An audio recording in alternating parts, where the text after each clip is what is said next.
All right. All right. Do you have your Quran with you? Yes. Hold on. I do. I think those. What about your Bible? Yes, sir. I have all of that.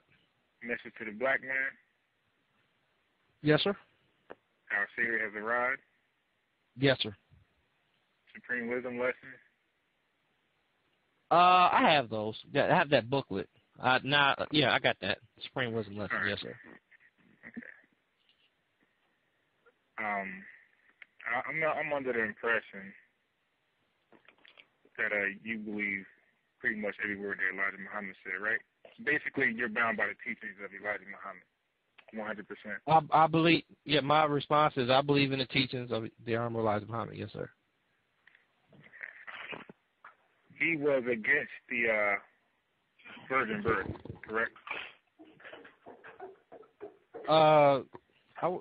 The teachings are, yeah, we don't believe that a virgin spirit had made a baby. A man, it takes a man to make a child. So we don't. Yes, sir. I don't believe in that. I mean, yes. Well, you believe as Elijah Muhammad believe, right? Yeah, but since this is a debate, what is your? It's hard to debate you if I don't know your position. Your position? Are you a Christian? What are you right now? Christian. Okay, and by that you accept the virgin birth of Mary and you're a full-blown Christian at this point. Yeah. Okay, that's fine. All right. Well, I guess I will have to ask you, on what basis do you believe that a virgin, a woman can conceive a child without the other 23 chromosomes from a man? Right. On what basis could you believe something like that? Okay. All right. I'll get to that. Just hold your horses. My basis should be your basis. Okay? Wait a minute. I didn't understand you. My basis for believing that should be yours as a Muslim. But I'm going to get to that. Just hold your horses. Just 1 second. All right? Hey, Robert, can you do me a favor? Can you talk just a tad louder? Yeah, right. I can barely hear you myself. Yeah, just a little bit. Yeah. Yeah, well, I turned it down because I know your music. Oh, yeah, right. That's stupid music. Yeah, okay. So I had turned my phone down. All right, just give me one. Yeah, so my basis of believing that should be your basis as a Muslim, okay? Well, yes, sir. But what is your basis? Without doing a comparative analysis of mine, what is your basis? Calm down. Because my book says so, and your book says so. Okay? Now, what I need you to do is go to your Quran and go to Surah 3. This is what must needs be done. I need you. First of all, before we go there, let's establish something. Elijah Muhammad taught that the Bible is tampered. Do you believe that? Yes, sir. The Master Farad Muhammad called it the poison book. And if you read, excuse me, if you carefully read the Bible, the Bible that I read is the King James version of the Bible, and if you read it says, excuse me. It says diligently compared and revised. So I believe, brother, I'm trying to answer your question. I believe that the Bible that was given by our slave masters, has been poisoned. Yes, sir. I believe that's what the messenger taught, and I believe that. That's fine. So you only believe that the King James Bible was tampered. You don't believe the other Bible was tampered. Well, I mean, the messenger didn't point out a pure Bible. I mean, the King James version, and I would imagine every version thereafter is the poison book. Master Farad Muhammad said it's the poison book. Okay, you said after. Did you know that there were like 10, 15 Bibles from England during King James rule that predated? I can name you one, the Geneva's Bible that was lingering 10 years before. Wait, let me finish that. Don't cut me off. Brother, you asked me a question. I was just about to answer. Okay, but I'm not done with my statement, okay? It's tied to my statement. Oh, you mean, I'm sorry. Yes, sir, I'm sorry. I know I thought you asked me a question, not a statement. No, well, I will stop when it's your turn to talk. Okay, now it's a statement with a question, first of all. And matter of fact, the question is really rhetorical, but it's going to be literal in a minute. 10 years before the King James Authorized Bible was the Geneva's Bible. Okay, do you know about that Bible, the Geneva? I'm not specifically aware of the Geneva Bible. I have read about, the Latin Vulgate and other versions of the book that was. They were literally 20 to. Okay, well, this is my question. I want you to dominate my question. I just asked you where you're. No, I was trying to, brother. You asked me. You was trying to answer. I was in the process of answering. You cut me off. Okay, but yeah, I mean, no. Wait a minute. Whoa. I'm not going to. Wait a minute. I'm not going to do a yes or no debate with you. You do a yes or no debate. I mean, you asked me a question. I want to fully speak. You debate like Marvin Muhammad. Like, you try to dictate the. Bro, I asked you. You talk. Dictate. Okay, then I talk. Listen, man. I'm not gonna do this with you. All right, I'm not gonna argue back and forth with you. All right. What you say? I'm not gonna argue back and forth with you. All right. Well, then you're not gonna debate. Okay, Anton, you got anything you want to ask this clown? Well, I mean, since you have decided to shut up. descend, since you have decided to descend into insults, I mean, I'll let Allah deal with you in your disrespect. Oh God, no white man gonna deal with me. Anton, you got a question for the okay. Wait, I have a question. Wait, I got a quick question. Well, hold on. Wait a minute. Hold on. I got something to say. As far as you telling me to shut up and this clown, that's uncivilized conduct. I have not insulted you. By interrupting me, yes, you did. By interrupting me, when did I call you out your name? Guys, can we please calm down, please? All right. Well, come on, guys, come on, please. The debate.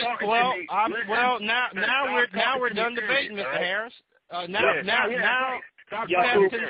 Guys, please. We're supposed to have a fun debate. Come on, guys. I'm not here for fun. I mean, God is serious to me. And since you have relented, and I will now debate Mr. Batey. Okay, Mr. Batey. Please. Well, guys, please. Both. Please. Come on. We're all adults, right? Obviously. Hello? Two of us are, and one of us are not. No, guys, come on, guys, please. No. Hold on a second, please. Robert, don't hang up. Robert, are you there? Yeah. Guys, come on, let's not do this. Come on, we're all adults. We're not little kids. Well, and as an adult, you need to correct your friend. When you have a debate, with someone, you don't. Come on. I'm only not. But I'm done talking to him. No, Yakub, let me ask you a question. Let me break the ice a little bit. Can I ask you a question, just a direct question about the Honorable Elijah Muhammad? I would definitely say the ice broken between me and Mr. Harris. That's for doggone sure. No, now, Yakub, come on. Enough with it. Well, I'm letting you know. Before we continue, Mr. Batey, I want to let you know that I'm done. That me and Mr. Harris are done. No. What question did you have? What question did you want to ask me about the Honorable Elijah Muhammad? You believe that, as far as what Mr. Harris just told you, that the Bible has been tampered with? Mr. Harris don't. I told Mr. Harris that Master Muhammad called the Bible a poison book, and Mr. Harris, I believe, attempted to convey that before the Bible or there are in existence at least 20 other, if I'm quoting him correctly, other Bibles before that time, and then he became uncivilized. But that's my. What do you mean by poison book, though? Well, I mean, it's not what I meant. It's what the Master Muhammad, he called it poison. I mean, because the messenger, said, when you're reading, but you have to be careful. And I believe it's a message to the black man. If you read in the Bible without understanding, the messenger said you just will throw it in a waste basket.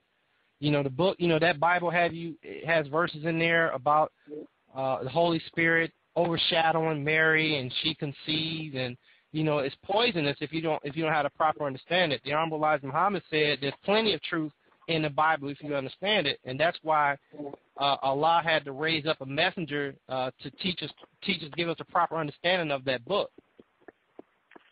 Okay. Good. You were answering my question. Perfect. That's the answer I was kind of expecting. All right, so it's not the actual text. Like, it's not the literal text that's been tampered with. It's the meaning that's been tampered with. Is that kind of what he meant? Brother, it's not, when you read the Bible, you're reading the text. You're not reading the meaning. The meaning is given by the speaker. So the text, it's been tampered with. The history concerning us, and the messenger said that we was taking out the book, and it was tampered with. When we read the Bible, we really don't find ourselves in it. We find other people. But we are the people of the book, and that's why Allah had to raise up the Honorable Elijah Muhammad to teach the black man, us, who we are and who we are in relation to that book. Because that book, the Bible and Christianity was taught to us. That's a slave religion. We wasn't given we was given Christianity in slavery and that Bible.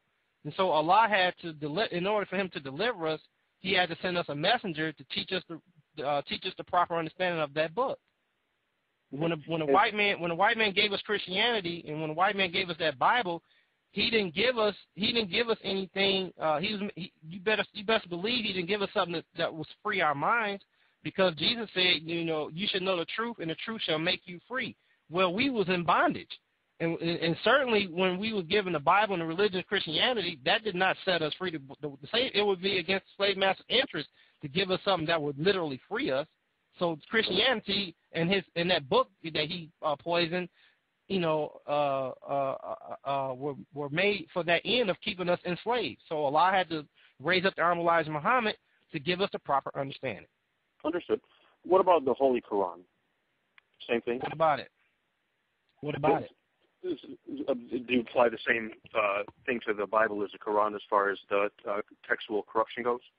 Well, I thought you used to follow Farrakhan. I thought you were a member of the Nation of Islam, and if you were, I'm surprised to hear that you don't know the position of the Quran that the messenger gave, since you were a part of the Nation.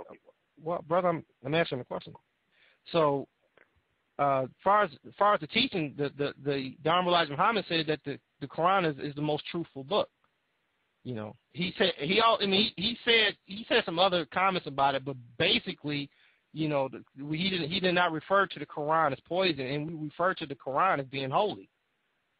So no, we don't hold the Quran as given to us by Master Farad Muhammad, the Maulana Ali edition and the Yusuf Ali edition. We don't say that the Quran is a poison book. We call it the holy book. Okay. Isn't it true that wait a minute. Excuse me. What are you? We're having a debate. I'm not here to be interviewed, but what is your position? Because I need to know your position in order to properly conduct a debate. What is your religion? I'm not religious. Well, okay, you're not religious. Well, who's your God? I don't have a God. I'm not religious. You're atheist? I don't like to use that term. You don't believe in God? I'm not sure. You're agnostic? I guess I'd consider myself, if I had to boil it down to linguistics, I'm an agnostic atheist. Well, which means you don't believe in God. You're waiting for proof. Correct.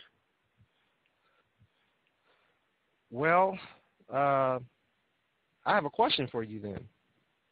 Sure. My question is, I don't know if you ever looked at any astronomical data as far as, when the sun rises and sets, the seasons, the revolutions of the earth around the sun, and the sheer perfection of the timing of this universe. My question to you is, do you believe that the universe that you're walking around in, that's so mathematically accurate, was done by accident? Do you don't believe that? You don't. Go on. You don't believe that there had to be a designer to do something like this? No, I think that's what in a logic class would say. That's what's called an argumentum ad ignoranum, where basically we don't know X, so Y is true. So basically you're plugging in your favorite God to explain something that's for now inexplicable. I think as time goes on, man will realize how certain things came into existence, but I'm not going to satisfy my ignorance by appealing to a greater mystery God. If you're going to say that everything That's what in a logic class would say. That's what's called an argumentum ad ignoranum, where basically we don't know X, so Y is true. So basically you're plugging in your favorite God to explain something that's for now inexplicable. I think as time goes on, man will realize how certain things came into existence, but I'm not going to satisfy my ignorance by appealing to a greater mystery, God. If you're going to say that everything demands a creator, if you're saying that complexity basically demands a creator, then you'd have to be saying that the creator demands a creator. Now, I'm admitting that I don't know. I'm not making any positive assertions saying that this happened or that happened. I'm not saying that X happened or Y happened. That's why my position is what's called in a logic class a negative position, because I'm not making an assertion A or B. I'm just asking questions. I'm just being skeptical. I'm skeptical of just about everything. I'm questioning about just about everything. And I think that evidence and reason and logic does drive our lives. But from a religious standpoint, a lot of people, I don't think, utilize reason and logic when it comes down to the most important truth, and that is the truth of religion. I'd rather not get into an atheist-theist debate because, again, I'm not making any positive assertions. There might be a God, and the God might be Allah. The God might be Jehovah. The God might be Zeus, for all I know. I don't know. I'm being totally honest, and I tell this to everybody. I don't know. I'm not afraid to say that I don't know. Okay, I have no problem saying I don't know. Let me ask you this before we continue the debate. Sure. Would you logically or reasonably agree that if we are in a physical area or mental discussion about things we don't know about, that's the time to be very serious when we're ignorant about something, that we shouldn't regard that as, we shouldn't take that for a joke. If we're discussing things that we really don't know, that's a very serious discussion. You would agree to that, right? It depends what the topic is. If the topic is hello. I'm here. Can you hear me? Yes, sir. Can you hear me? Yeah, I just heard a bunch of background noise. I don't know if that was your phone or my phone or Mr. Harris's phone. Okay. Okay. All right. All right. But what I was going to say is, hello? Yes, I'm here. Okay. What I was going to say is that it depends what the topic is and whether it has a lot of import to my life or not. I understand that religion is a really delicate subject. I mean, you know as well as I do, some people don't even like talking about it, let alone debating it. So I get that, and those people I'd rather not argue with because it's so touchy to them. Where I just forget it. I don't want to even talk to you about it if it's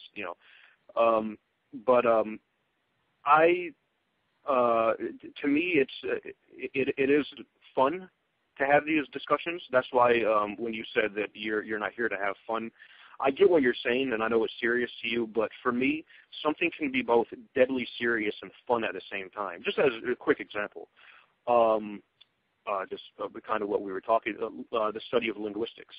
I think that's an extremely serious subject to study, the history of language, but I also think it's really fun, too.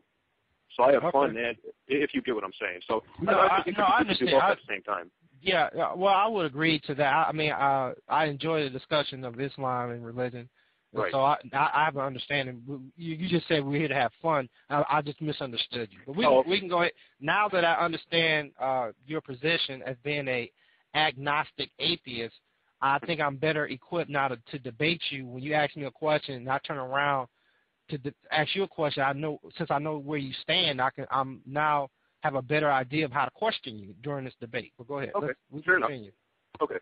What I was going to ask you is, in Message to the Black Man in America, did you say you have that book handy, or no? I have it. Oh, okay. There's chapter 49, okay?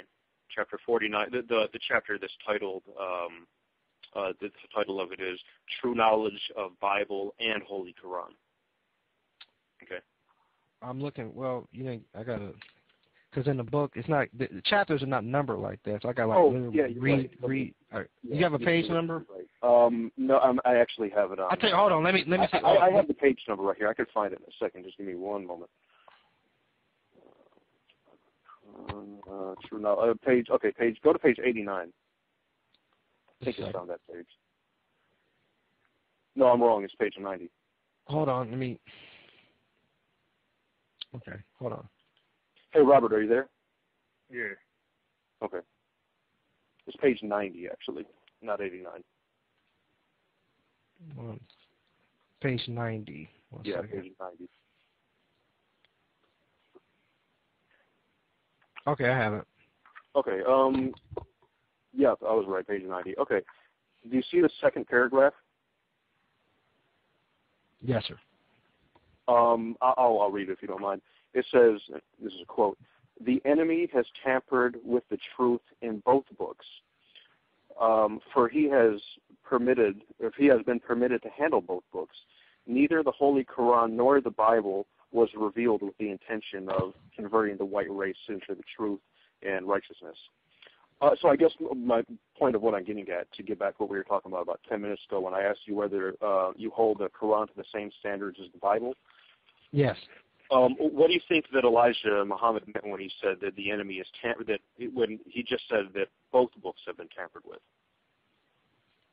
Well, as I said before, when the Master Prophet Muhammad referred to the Bible as being the poison book, and I made a statement that I said, well, we don't hold the Quran to the same. I said the Honorable Elijah Muhammad said some other things about the Quran, but we don't say that it's poison. But the statement on page 90 of Message of the Black Man speaks for itself. He said that the enemy has tampered with the truth in both books, for he has been permitted to handle both books. I mean, I don't really. Well, the reason I asked you that question is because when I asked you about the Quran, you said no, we believe the Quran, and we don't. I know you didn't call it. No, I told you that we don't refer to the Quran as a poison book. We refer to it as a holy book. Oh, I understand that. But when I asked you about if the textual corruption of the Quran was on par with the Bible, you said no. I don't. That you never asked me. It was a textual corruption of the Quran on par with the Bible. You never said that till now. Well, I never said. I didn't use those words, but I kind of indicated the same thing. Well, that's okay. No problem. Well, as far as your indications, that I did not get that indication. Okay.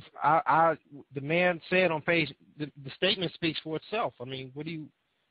Okay. I mean. Okay. No. Well, I misinterpreted what you meant. I thought that when I asked you about the Quran, you said no.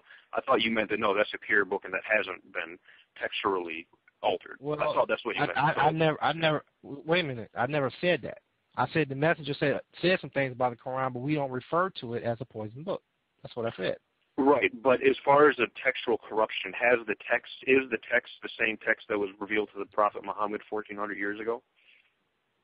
It must be for the most part. I mean, we get into, when he said tamper with the truth of both books, I would imagine perhaps that some of the text of the Quran, there's something to it, but he didn't point that out on page 90. He just simply said the enemy has tampered with the truth in both books, for he has been permitted to handle both books.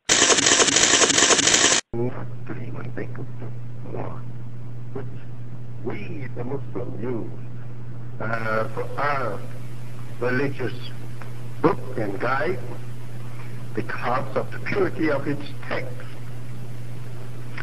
over the Bible, as it has not been changed according to the scientists and scholars on Islam.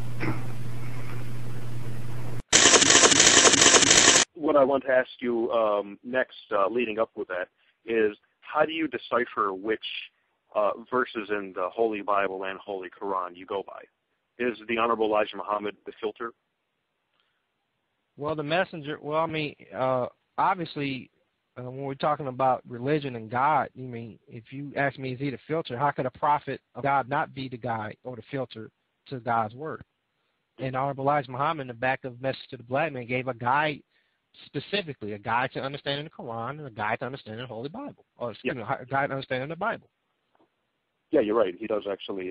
For those who don't know, it's in the index. So if he's God's prophet, Brother Batey, how could he not be a filter? How could he not be a discerner? How could he not be someone? The filter is guidance. I mean, so the question to me is it's a little paradoxical or oxymoronic, considering we know that the Muslims in this country, in the nation, regard, not all Muslims, but those that believe Master Farah Muhammad, we regard Honorable Elijah Muhammad as a prophet or a messenger of God. So to ask me whether or not he's a filter, I mean, yes. If he talked to God, he has to be a guide. Okay.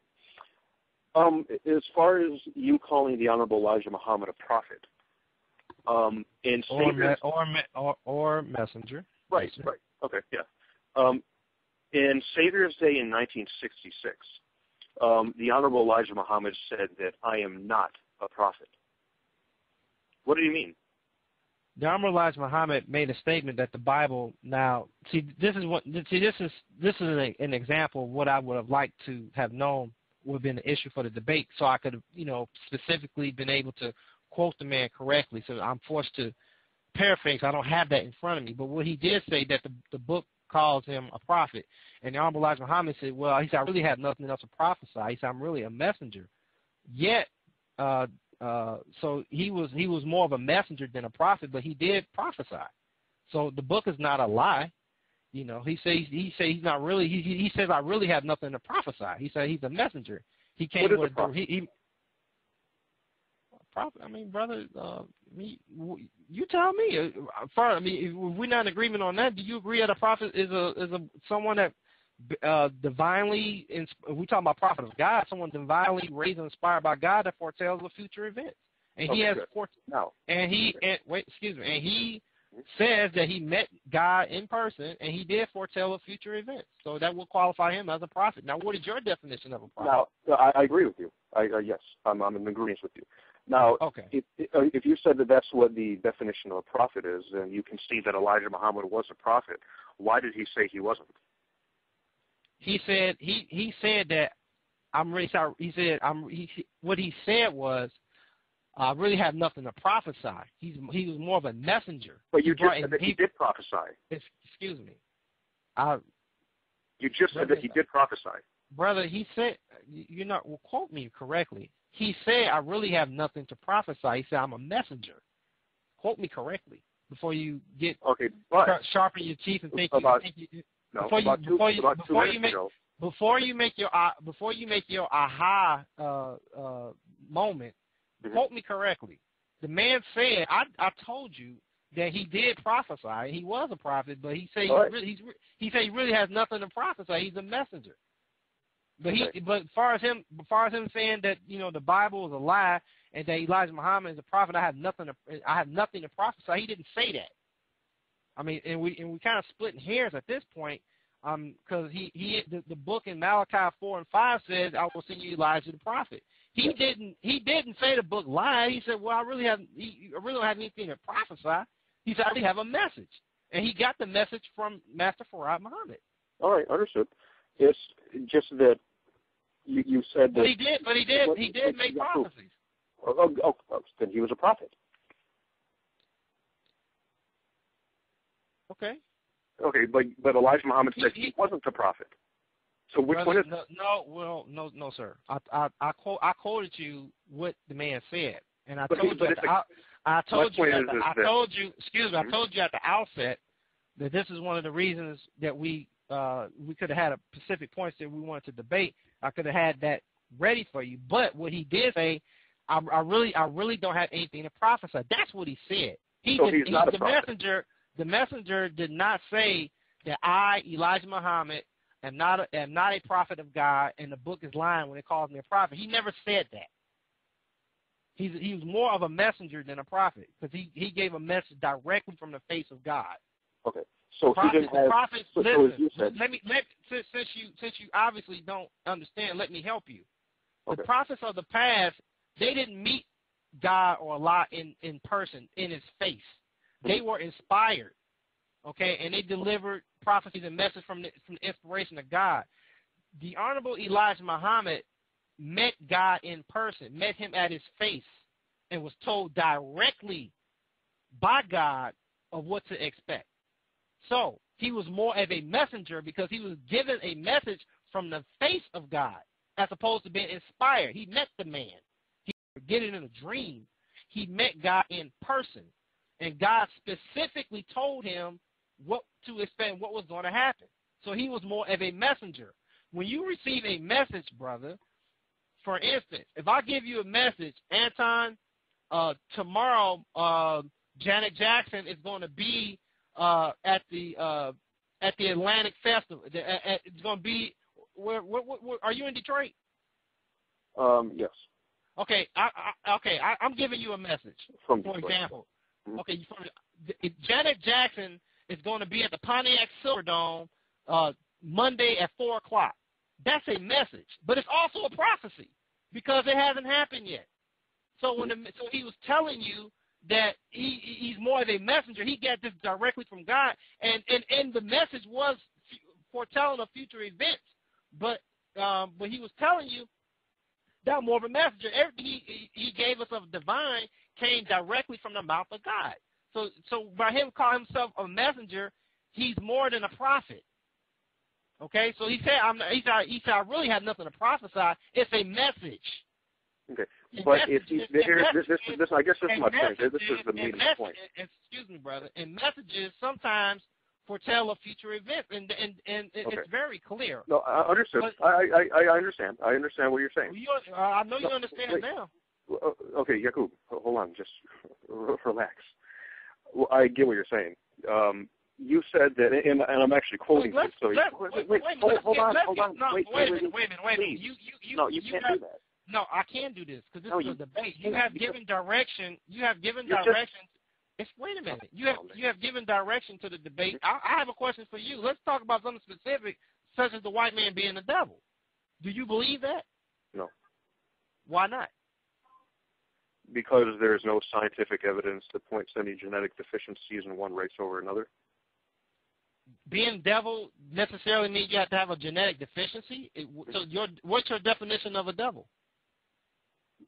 Well, devil is a religious term that's pretty much out of my vocabulary. What? So you don't know what a devil is?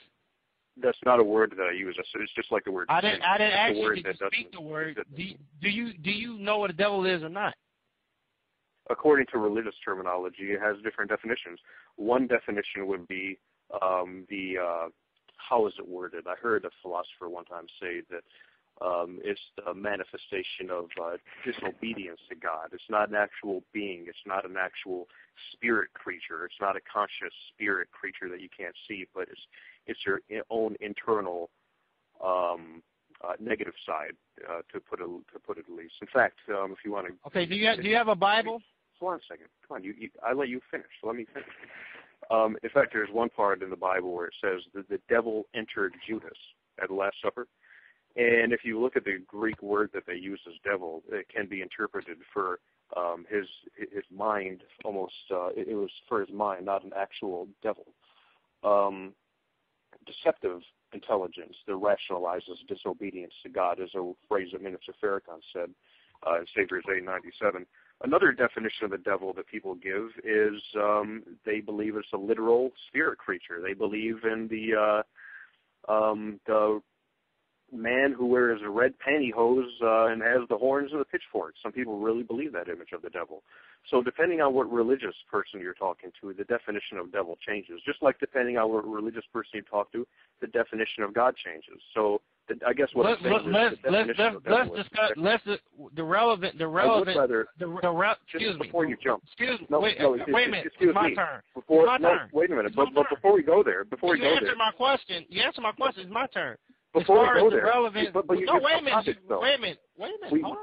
Hold on. The relevant definition, no, we're not. The relevant definition. I asked you about Elijah Muhammad being a prophet. Well, this is a debate. This is not an interview. I got questions for you too. Now. Yeah, but we didn't finish what we were talking about, though. We didn't finish what we were talking about. We have a problem here because both of us are trying to govern or be the governor of this debate. But we didn't finish the subject yet. Hold on. Yes, we did. We were discussing messenger and prophet. And I had another question to ask you on that I wrote down verbatim what you said, so you can't say that I messed up your words. And I was going to ask you about that. Then you just changed topics. Because it's not fair. I wouldn't do that to you. Come on, that's not. You can't. That's well, kind of don't rude. try to wait a minute. Don't try to patronize me. If you got if my answer wasn't complete enough for you when I was trying, wait a minute, excuse me. If my answer was not complete enough for you concerning a messenger, and I gave you a definition, I gave you an example of a message that's foretold of future events as it relates to the Honorable Elijah Muhammad. Yeah, and I have a question about that. I corrected you. Excuse me. I corrected you. And I was about to correct you, but you cut me off. Excuse me. I corrected you, and I told you that the Honorable Elijah Muhammad said I really had nothing to prophesy. He said he was a messenger, but I showed you in the title of messenger that there is prophecy, so that he was not lying. Yeah, and I have a question about that. The book is true when it refers to him as a prophet. Yeah, and I wanted to ask you a follow-up question about that. Okay, let me ask you this: How many more questions do you have to ask me about whether the man was a messenger or a prophet? How many? I don't know. I don't have them written out. I don't have it written down how many questions I asked. If I hear you say something that I think is incorrect, then I'm going to ask you another question about it. We're going to discuss the issue of him being a messenger or prophet infinitum? No, I was going to ask you something that I thought that what you contradicted yourself on, but you won't even let me say it. Oh, no, you can't. Wait a minute. Go ahead. You said you put out some contradiction. Go ahead. Okay, you said that, and I'm quoting you verbatim, you said if he didn't have anything to prophesy about, then he wasn't a prophet. Brother, I don't believe I said that. This is verbatim. No. I'm telling you that the messenger said, I really don't know why. I'm paraphrasing. He said, I really don't have anything to prophesy. That's what he said. Okay, he did not deny. You said that the definition of a prophecy. You said the definition of a prophet. Now you're cutting me off. No, now you're cutting me off. No, now you're cutting me off. This is the meat of what I was saying. No, now you're cutting me off. Oh, okay, go ahead. I'll wait until you're totally done. He paraphrasing the man. He said the book calls him a prophet. He says, I'm really not a prophet. I really have nothing to prophesy. He said, I'm a messenger. But he didn't deny that he was a prophet. That is not a denial. That's just like me saying, I play basketball. I'm really not a basketball player. He said, but that's not to say I'm not a basketball player. I can't play. I'm not a basketball player. If you compare me to a Michael, for instance, since we're talking language, if we're talking legit, I play golf. I'm not a Tiger Woods. I'm not. My handicap is probably a 20 or a 25. I'm really not a golf. I'm not really a golfer, but I am a golfer because I play the game of golf. I'm really what I really tell you. I'm really a football player. I'm really this. I'm really that. That's what I am. So what I'm saying is when the man said I really have nothing to prophesy. That is not a denial that he was a prophet. What he's saying is that is not a more better or more accurate description of who he is to you in relation to God. A more accurate way of discussing him would to refer to him as a messenger. But he did not deny that he was a prophet. Okay, here's what I want to ask you about that. This is what I was going to get into. You gave the analogy about you being a golfer. You may go golfing once a month, but if somebody said, "Hey, Yakub, are you a golfer?" You'd say, "Yeah, I golf, but I'm not a golfer." No, I did not say that. I did not say that. I said I'm not really. No, sir. You're not quoting me right. See, that's your problem. You're not quoting me right. I said I'm not really a golfer. You claim that you studied linguistics and all this stuff. Quote me correctly. That's what I said. Okay, so here's the question I have. It's not about what you said. It's about what I said. Well, I quoted you about what you said. No, I didn't say that. I said I'm not really a golfer, but that's not denying that I'm a golfer. That's not the most accurate description of me. So I am telling you to refer to the Honorable Elijah Muhammad as a prophet is not the most accurate description of what he represented from Allah. And that's my answer. So here's a question. Okay, let me ask you this question. To understand about that. So if you were to write a resume, if you were to describe yourself, and you were saying, Yakub Muhammad, I am this, would you put down golfer?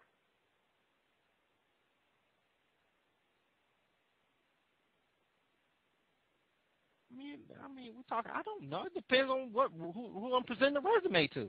If you're talking about yourself, would you describe yourself? If in written down, would you describe yourself as the golfer, Yakub Muhammad? Would you? I'll probably say I'm an athlete.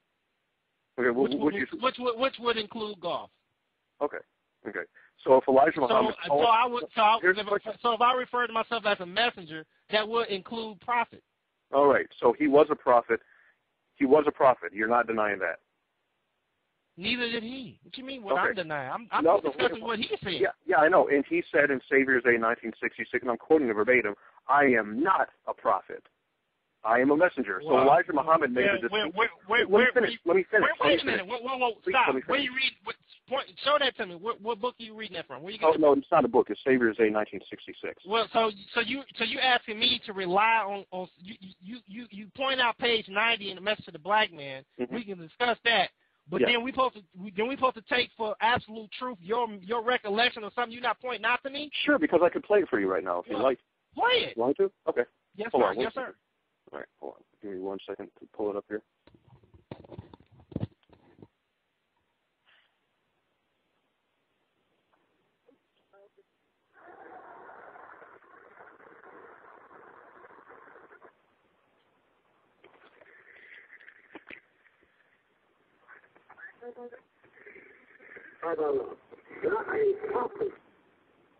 You hear that? You hear that?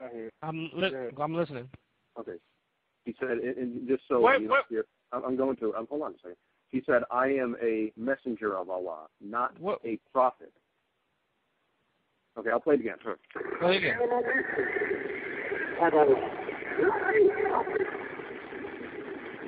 This is a lot of and the believers would like to say, he is no prophet. I can tell he's a prophet. You hear that? Let me listen to it. Oh, okay. All right, I'll start over again. Let's turn down a little bit. Turn it down? Okay. I am a messenger, but not a prophet. This is a lot of things that can hit the and the believers would like to say, he is no prophet. I can tell he's a prophet. Okay. You don't need no prophet. I'm with God, what can I prophesy?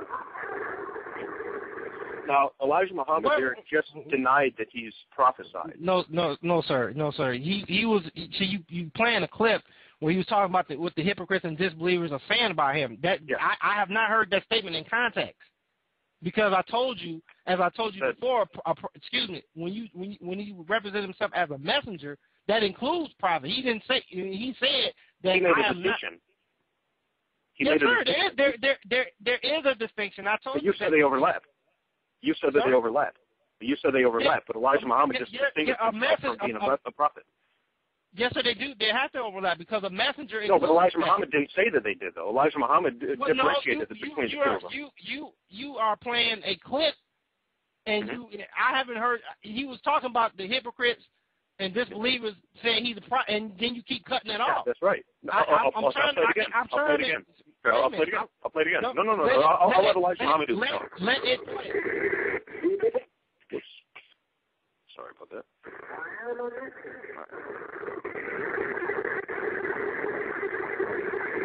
a messenger of Allah, not a prophet. This is a lot of things that can hit it, and the disbelievers would like to say, he is no prophet. I can tell he's a prophet. You don't need no prophet. I'm with God, what can I prophesy?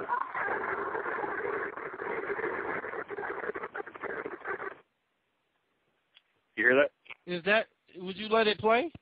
Oh, that's the clip I have. I could play the whole thing out. Well, I didn't ask you to play the whole. I want to hear some more of what he had to say. Okay. Thank you. Sure.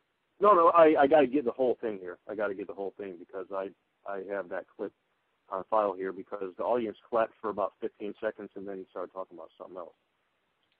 Just real quick for those listening here, Elijah Muhammad said that and I'm quoting Elijah Muhammad verbatim, he said, I am a messenger of Allah, not a prophet. And then right after that, he said, and I'm quoting, again, I'm quoting verbatim what Elijah Muhammad said.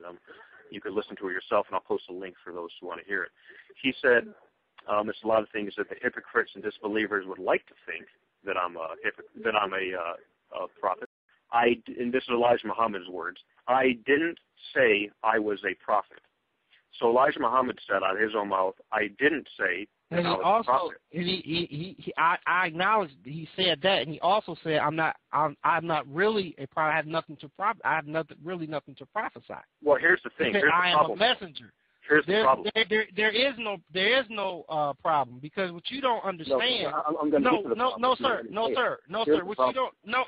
What you don't understand. What you don't understand. No, sir. What you do not understand.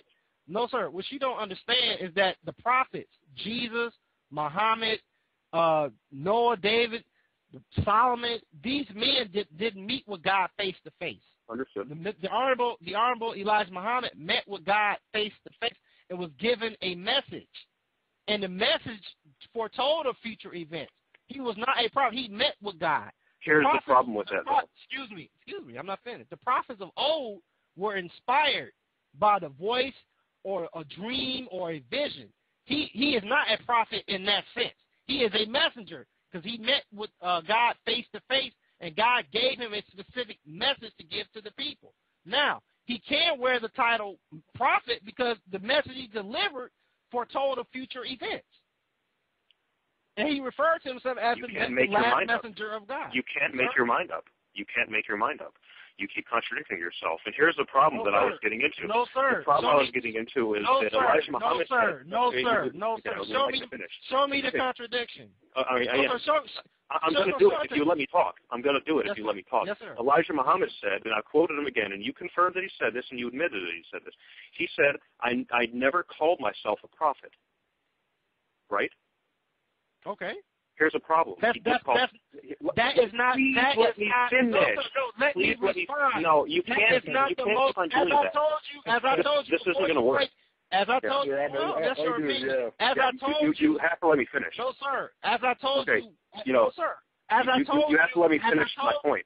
No, sir. As I told you, you made a point. I'm making one. No. You didn't let me finish my point. As I told you, you didn't let me finish. No, yes, sir. You made a point. You didn't let me finish. Before you played the clip. You didn't let me finish. As I told you before you played the clip, that prophet is not the most accurate description of him. The more accurate description of the honorable Elijah Muhammad is messenger. I overstand that. I gave you a specific example of that. Yakub, I overstand that, okay? The point I was going to make. Yes, I do. You have to let me finish. No, sir. You got to let me finish. Because I quoted to you. You got to let me finish. No, sir. I will. Yeah, you do. You do have to let me finish. Yes, sir. And I quoted to you that the message said, you said, all right. I'm a prophet, but now, here we go. This is my point. Excuse me. I really have nothing to prophesy. He's a messenger. You repeated that about 15 times. Okay. And you obviously haven't gotten it yet. No, it's that you're contradicting yourself, and I'm getting to that. Yes. No. And don't try to mimic me. You sound ridiculous. No, sir. I'm not now, trying this to. is the thing. Here is the. Yeah, you just did. First of all, I'd like to finish my thought. I want to finish. I would like to finish mine also. I told you. You didn't let me finish. No, sir. I told you. I told you before you played the clip. As far as him being a prophet, I told you that's a yes. I don't have the tape in front of me. I said, but the man said, he said the book calls him a prophet. He said, but I really have nothing to prophesy. I am a messenger. So and I he's told, not a prophet. Excuse me. And I told you, well, I said the book is not lying. I mean, because the man did foretell of future events. So then he is a prophet. Excuse me, but what he represented. You can't make your mind up. Excuse me, but what he represented to us. From God, the more accurate description of the honorable Elijah Muhammad is a messenger, because he was given a specific message from the face of Allah. I explained that that's not a contradiction. And we'll let the audience. Now, here's the problem. The problem is that you are not recognizing the definition I gave you of a messenger. You want to kangaroo that. You jumping over what I said. Okay. Now, here's the problem with that. Is that Elijah Muhammad said out of his own mouth, he denied that he ever called himself a prophet. The honorable Elijah. Wait a minute. No, you have to let me finish. No, sir. The honorable Elijah Muhammad referred to himself as the messenger of Allah. He did not refer to himself as a prophet. I didn't tell you he did that. Yes, he did. I told you he's the last messenger. No, sir. Here's the problem. You're not letting me get to it. You're not letting me get to it. I'm going to let you get to it. The Honorable Elijah Muhammad referred to himself as the last messenger of Allah. Okay. And just here's the problem. And can I please have about 20 seconds without you cutting me off, please? Can I? Oh, you don't have to be trying to make mock. I'm just we're having a serious discussion. Okay, but you have to let me finish. I'm not about to let you make a joke about what I'm saying or my beliefs. You have to let me finish, though. Can I please finish the thought? I'm not stopping you from finishing. I'm stopping you from stating things inaccurately about me and about what I'm saying. Okay. You're making invalid points. I'm forced to interrupt you. All right. Yeah. No. Here's the problem. First of all, here's what I was getting at, which I couldn't finish, and I'll try to finish now. Elijah Muhammad denied that he called himself a prophet. You just confirmed that. You just confirmed that Elijah Muhammad didn't call himself a prophet. The problem is he referred to himself as the last messenger. Okay, I get that. I understand that. Can you let me finish? Okay. Yes, sir. So Elijah Muhammad did not refer to himself as a prophet, as you said, and as Elijah Muhammad. And more importantly, Elijah Muhammad said that I am not a prophet. I didn't call myself a prophet. You just heard him say that, and I can play it again if you want to. The problem is this. Okay. Elijah Muhammad did call himself a prophet. And the Department of Supreme Wisdom, which was a lecture he gave on December the 3rd, 1934, or a letter he signed on December 3rd, 1934, and he said, Assalamu alaikum, your brother and servant of Allah, Prophet Elijah Muhammad.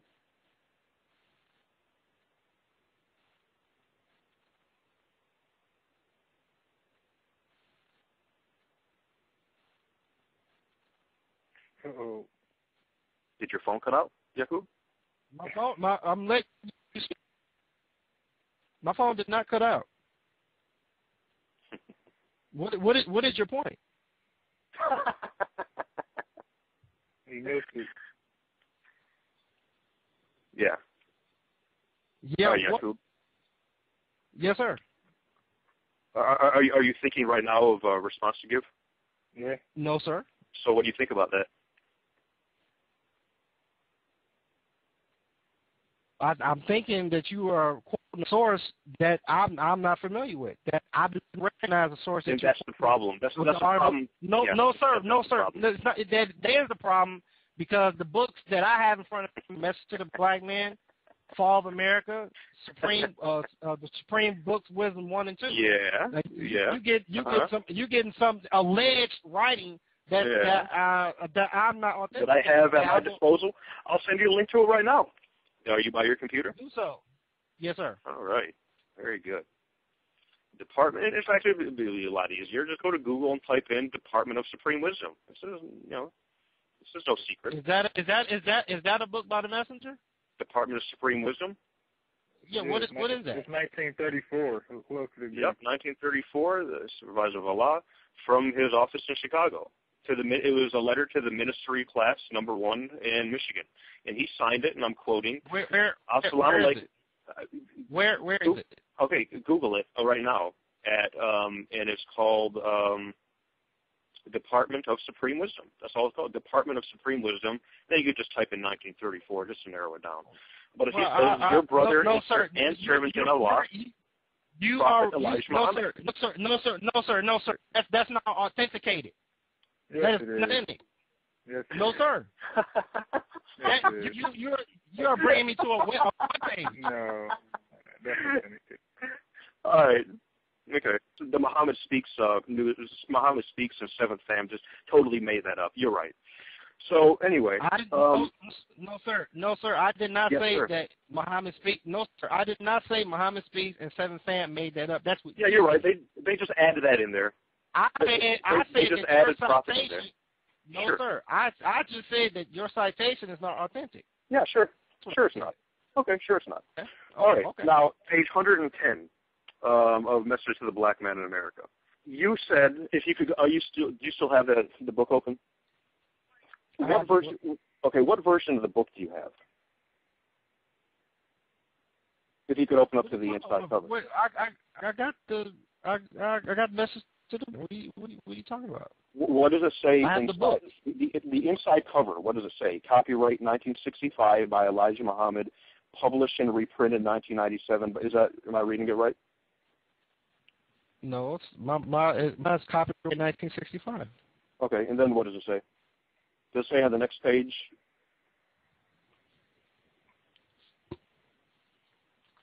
What do you? It says "Message to the Black Man of America," copyright 1965 by Elijah Muhammad. What does it say below there? In the United States of America. Wait, say that again? Printed in the United States of America, all rights reserved. No, the next page. The next page. Dedication to my people. What does it say on the page before that? It says copyright 1965 by Elijah Muhammad, and then does it say? That's published? what I told you. I told you what it says. Message to the Black Man in America, copyright 1965 by Elijah Muhammad. What is your point? Okay, does it say anything below that? I just read to you what it said below that. It says printed in the United States of America, all rights reserved. What is your point? Okay, the point is do you have a point? I do. The point is that I have the original version of the book. Well, wait a minute. Wait a minute. You claim that you have the original version. And I got the Message to the Black Man. No, I can send you that too. I got the original version. Do you have a scanner? No, sir. Do you have a picture phone? Well, brother. Do you? I'm getting to something important. I'm getting to something really, really important. I'm not joking around. Wait a minute. No, it's my turn. Now get your Bible and turn to Isaiah chapter 14. So we done got through the messenger, but now it's my turn. No, we didn't. I'm in the middle of a point. No, about the white man being the devil. I'm in the middle of a point. Please don't run from it. No, sir. I'm not running anywhere. You running from my questions. No, I'm not, because we're in the middle of my question. No, I went back and addressed the issue with you about prophet and messenger. I was. And no, now, I'm sorry. Now it's my turn. Now, get your Bible. You didn't read the inside cover. You didn't read the inside cover. I did read the inside cover. It's the page before that. It's the page before that. No, brother. Yes, I read the inside cover. No, you didn't. Yes, I did. No, you didn't. I did read the inside cover. No, you didn't. Yes, sir. You didn't read the inside cover. The point is this: we've addressed the messenger and prophet issue that you desperately want to finish. We finished that. Now it's my turn to ask you some questions. No, I want to push this point. No, sir. We're about to get to the point. This is a debate. This is not an interview. It is my turn. Okay, Isaiah 14, and then we'll go back to this. Thank you very much. Yeah, no problem. If you can get your Bible, and turn to the 14th chapter of Isaiah. Sure. 12th verse. Yes, sir. And read it all the way. And read all the way to chapter verse 16. Okay, sure. Starting at verse 12. This is quoting, this is the King James Version. I hope you have the same one, just so people listening know. How art thou fallen from heaven, O Lucifer, son of the morning? How art thou cut down from the ground, which did weakest the nations? For thou hast said in thine heart, I will ascend to heaven, I will exalt my throne above the stars of God. I will sit down upon the mount of the congregation in the sides of the north. I will ascend above the heights of the clouds. I will be like the Most High. Yet thou shalt be brought down to hell, to the sides of the pits. Let me put my glasses on. All right. They that see thee shall narrowly look upon thee and consider thee, saying, hello? Yes, sir. Do you hear that beep, or is that just me? I heard it. I don't know where that's from. Oh, me. Okay. Is this the man that made the earth to tremble, did kingdoms shake, that did the world as wickedness and destroyed the cities thereof, that opened not the house of prisoners? Okay, now, right there in the 14th chapter of Isaiah, when we read about the fall of Lucifer, when you gave your definition of devil, the Bible here refers to Lucifer as being a man. Now, the Honorable Elijah Muhammad taught us that the white man is the devil. And here we have in the book, in the King James Version of the Bible that we have here, that the Bible also refers to Lucifer as being a man. Now, my question to you is based on the definition of devil, and based on what the book recognizes the devil as being a man. On what basis do you disagree with the white man as the devil? Well, I think I said it before because I don't see. To agree, the white man that's the devil. Well, I think I said it before because I don't see any genetic deficiency in the white man that's any different from any other race, so-called race of people. And I guess the bigger point is that from a scientific standpoint, there is no such thing as race. Scientifically, race is an invalid human taxonomy. There's about 30,000 genes in human beings. Only 6 to 8 of them contribute to what we stupid humans refer to as race, that being hair color, or hair texture and skin color. So I disagree with the premise that there is even such thing as race, let alone one race being inferior in any type of way to another race biologically. One moment. And what's his definition? Now of the definition of devil in the definition of devil in the Merriam-Webster dictionary is an extremely wicked person. Now, given the history, given the history of white people and how they treated us, they kept us in slavery for over 3 centuries. They castrated many of our great-grandfathers. They raped our mothers. They brought us from another country. They did not allow us to know anything about religion, language, or culture. So would you not agree that what they done and the way they acted, they conducted themselves as very wicked people? Sure, of course some have, but not all of them. Okay, so not all of them. I'm not going to make a blanket statement about all white people. Well, I mean, okay, so the definition Boy, of devil being you really. I just need to say this real quick. Just this will take 5 seconds. I'm making a point. I'm making the point. Sure. Okay, I'm making the point. Okay. The point I'm making is this. Yes. By the definition of devil being an extremely wicked person, Honorable Elijah Muhammad telling us that the white man is the devil, it's not a contradiction. No, here's the thing. You quoted Webster, and you said an extremely wicked what? An extremely wicked person. Definition okay. of a devil. Understood. Okay, understood. An extremely wicked person. Now, the person is in the singular. All right? So what you have there, I'm not going to make a blanket statement towards all people of the same phenotype. That's just plain ignorant. No, we're not. It's more than phenotype. It's genetic. White folks don't produce. Whoa. Wait a minute. Excuse me. It's not pheno.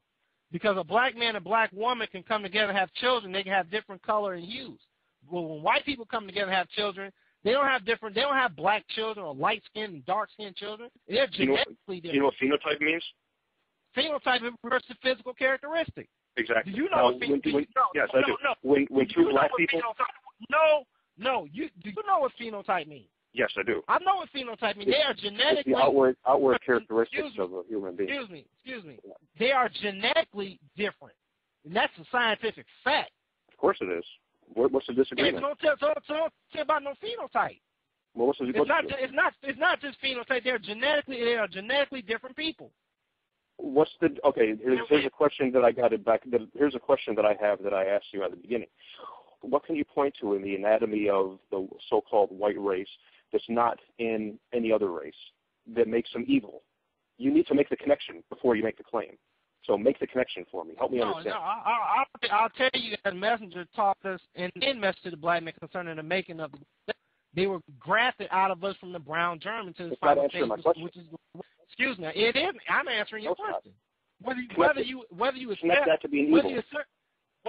Whether you accept my answer or not is a different story, but I'm answering your question. Okay.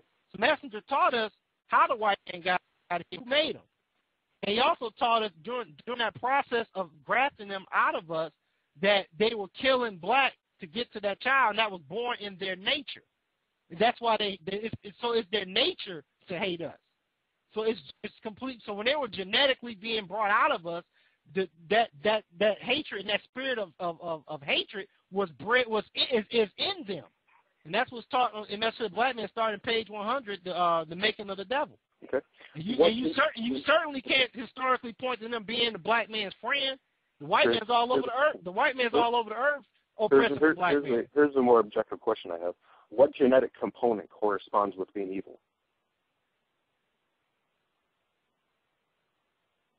What genetic component corresponds to being evil? Mm-hmm. When you talk about genetics and components, that's a deep subject. because you get into the spirit. And when he was being made, when that weak brown germ was being grafted into his last stage, it got here by the murder of black, and that was bred into them.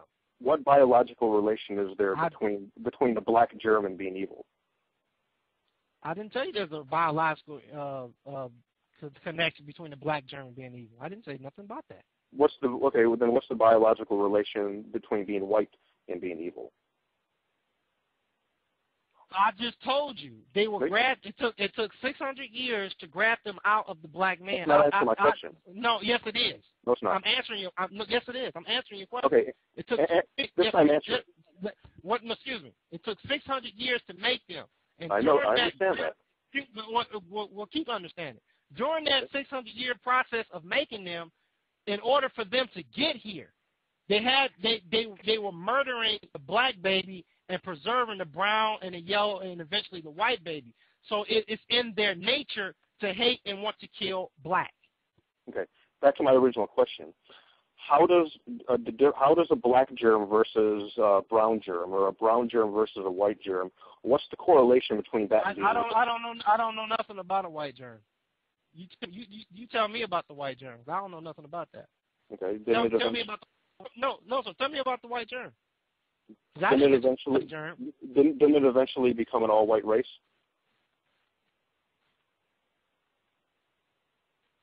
The brown germ was grafted into its prime phase, which was the white race. Yes, sir. Okay, so what germ does a white man have? But don't tell me about no white germ. I don't know nothing about no white germ. Okay, what germ does a white man have in him? The black man has. No, I didn't say. I didn't ask about the black man. I asked about the white man. Excuse me. I'm answering the question. No, you're not. According to the teachers, yes, sir. According to teachings of the Armor, the black man has a black and a brown germ in him. No, I asked about the white man. What about him? What germ does he have in him? What do you mean, what germ does he have in him? The question is self-explanatory. No, the course. No, I'm asking you. I'm not talking about the germ that's in the white man. I'm asking you about the that. White man is. I'm telling you, the white man is the final stage of the brown germ. Oh, okay. So the white man has in him the brown germ. Correct. I am saying what the messenger said. No, I am saying what he said. I'm not about. You're not going to get me to change the teachings. He is the final stage of the brown germ. That's the answer. Okay, so the white man has in him the brown germ. He is the final stage of the brown germ. So does he or does he not have in him the brown germ? Well, you need to ask Elijah Muhammad. I'm telling you. So you don't know. He is the final stage. He's the final stage of the brown germ. So you don't know the answer. All right, got it. I answered the question. I'm telling you. No, I'm asking you. Yes, sir. I'm asking you yes or no. I'm asking you. I answered it. No. I answered it according to the teachings. See, I didn't talk to Master Farad. Excuse me. Let me get something straight here. So the answer is you don't know. All right. Let me get something backwards. I didn't talk to Master Farad Muhammad. Okay, so the only answer I can give you, if I tell you that I believe in the man's teachings, the only thing I can tell you is the man's teachings.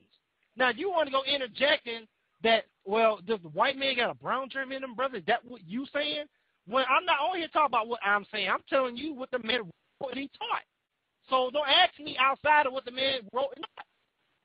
Because the only thing I'm going to repeat to you is what he said. Okay, so you don't it is exactly. Brother, so you don't know the answer. Number one, I can tell you, you did not get on YouTube and read about me being a geneticist or being a doctor or being a biologist. So you don't know the answer. All right. You don't know either. Are you a geneticist? Are you a biologist? No, you're not. We only here having a discussion about. Okay, here's a question.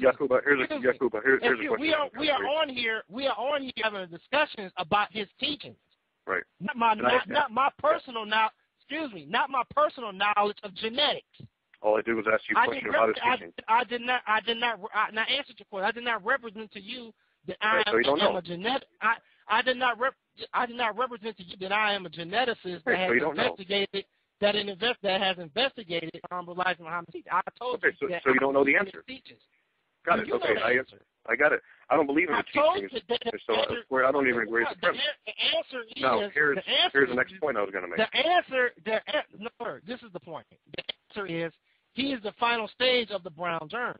That's so he has in him the brown germ, by definition. No, sir, if he is the final stage of it. That's what you say. As a disbeliever... If he's the final product of it. But if he's the final product of it, then he isn't. Right? What he is the final. He's the final stage of the brown germ. That's the answer. Okay, so he's part of the. So he is part of the brown germ. He's the final stage of it. All right. So the answer is yes. Okay.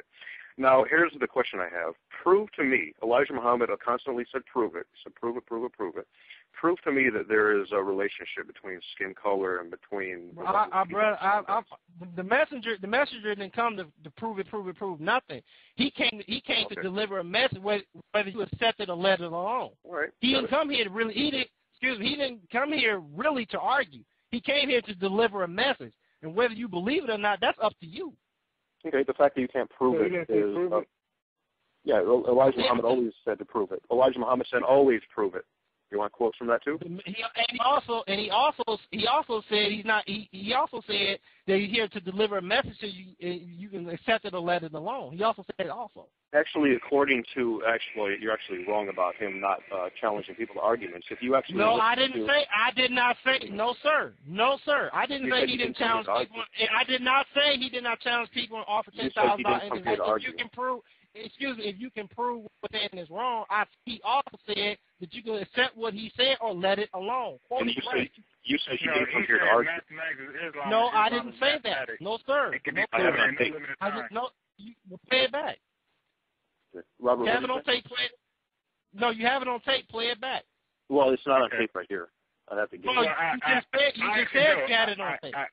No, this conversation is being recorded. What did you say, Robert? Play it back. What, the audio of the prove it? No, play it back where I said didn't say he's not. Elijah Muhammad said mathematics is Islam, and Islam is mathematics and can be proven in no limit of time. True. Okay. So, but you just so you just contradicted yourself. No, sir, I did not. For like the 10th time in this conversation. Excuse me, where is the contradiction? You just said you don't have to prove it. Okay. No, you said you don't have to prove it. No, sir, I did not say that. No, sir, I did not. I did not say you didn't have to prove anything. No, sir. Play it back. When you post this on YouTube and it's playing out, all the misquotes you're doing, make sure that you put the little notes on YouTube where you misquote me, because it ain't there. Okay. All right. Because I'm certainly gonna point them out. All these little games and tricks you playing with me and that you playing with other people, it ain't gonna go this time. When I get this tape, I'm gonna point you, all these little misquotes you're doing, trying to make you little cute points, it ain't going over this time. Okay. I did not say that. Now, if you can't quote me right, don't quote me. Sure. Sure. Right. Okay. In 1964 Labor Day meeting, Elijah Muhammad did actually challenge people. He actually did say, I didn't say he didn't. You said he didn't come here to argue. No, sir. I said he also said you can accept what he said or let it alone. The messenger. You also said he didn't come here to argue. The Honorable Elijah Muhammad, to the day he passed, issued a challenge of $10,000 in his life, and you can get up there and prove what he's saying was wrong. So, I just want to get this on record. Did you or did you not say? No, I agree with you. I don't agree with you. I agree. Elijah Muhammad did say. You don't agree. You don't agree, huh? No, I agree with what Elijah Muhammad said. Not agree with what you said. That means you're confused, sir. I agree. Elijah Muhammad did challenge people all the time, but you're the one who said that he didn't. You're the one who said. No, I did not. You said he didn't come here to debate. When you play this tape back, just remember what you're doing right now, because you're not going to find that. Because I didn't say that. So you didn't say. Okay, so you didn't say Elijah Muhammad didn't come here to argue. No, sir. I said the man said that you can accept what he teach or let it alone. I said that's what he said. But did the words come out of your mouth about 5 minutes ago? Okay. Did the words come out of your mouth about 5 minutes ago? Did you say these words? Quote: Elijah Muhammad didn't come here to argue. Did you say those words or didn't you say those words? That's not why he came. He came to deliver a message. No, that's not what I asked you. Did you say those words? I'm answering the question. So he did not come. He did not. He did not come to argue. His mission was to deliver the final. Okay. Got it. His mission, brother. Excuse me, brother. Hold on. Let me answer. Let me make a statement. The man said that this country was going to be destroyed, that the dollar was going to be worth nothing. He said the white man is the devil. He said a lot of things, and you off on this stuff. You're not discussing the meat of what the man taught. The man taught about people on Mars. So the man taught us a lot of things. But you're not even dealing with the teachers. Okay. So far, the two references that I made, you didn't even know about. So that proves something right there in itself. The two two references I said you never even heard of. Savior's Day 1966 and the other. I never told you. No, sir. As far as the reference, you heard it. You said you didn't. Excuse me. And then the other one was. And then the other reference. As far as the